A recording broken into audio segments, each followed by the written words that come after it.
developer? Yeah, I'm the developer of Taphobos, the immersive coffin experience. I believe you buried my boyfriend. Did you enjoy the experience of seeing such a large man get into your coffin? Well, I think he fitted perfectly well, and he didn't hit his head or anything, so that was good.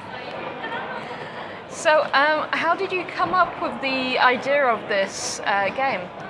It started out as an academic kind of prospect. It was a bunch of universities, Lincoln, which I'm from, and Nottingham. We got together to do a hackathon back in October last year, and one of the themes that we had was an uncomfortable gaming experience. And one of those, and we kind of thought, some uncomfortable games are just jump scares and things like that. It's just mentally uncomfortable, and we wanted to do a physically uncomfortable game. And so we thought, get a cardboard box, get an Oculus Rift on with a coffin inside, and that's kind of uncomfortable. Have a few spiders inside and ghosts, and see what happens. And from that, it's evolved into what we see now. So, obviously, it's quite a difficult game for people to take home and play because you've got to have an actual coffin.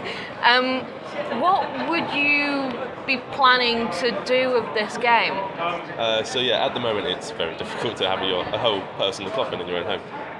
We're hoping, once I've done all the academic kind of side of things, that we could find a way of making a take-home cardboard, foldable, collapsible coffin. So hopefully it'll be cheap and mass-producible, and we can send it out to people in the mail. So that's kind of hopefully where we're going with it. I believe back in the early 90s there was a TV program called Nightmare. Have you heard about this quite numerous times during this? Well, yes, there's been multiple comparisons made with Nightmare because you're kind of telling someone where to go. Buried, the film, which I haven't seen before I made it, but where basically a person is buried and the whole film is him in a coffin.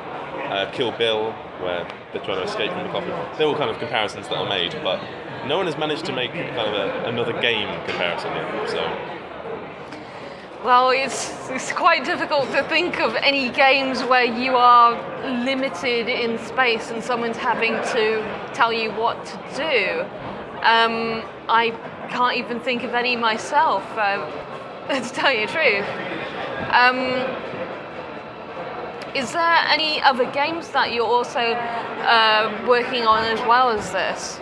So along with the academic side, I want at least 2 or 3 different types of games set either in the coffin or using the coffin as well. And there are a few ideas, such as a game which uses biometric sensors such as your heartbeat, your breathing rate, things like that, and incorporates that into some kind of game where you must control breathing and your heart rate to advance through the game. So again, kind of a weird control mechanic. So you're trying to, once you've sorted out doing a collapsible coffin sort of part of your game, to expand it onto new games. That's very interesting. So one of the hopes is if we get that kind of system out there, it can be used as a basis for other games. So anyone will be free to, with their own Oculus, make a game for it. And hopefully, once we provide a bit of inspiration, a lot of other better people will make some cool games. Awesome. Thank you for talking with me. Thank you very much.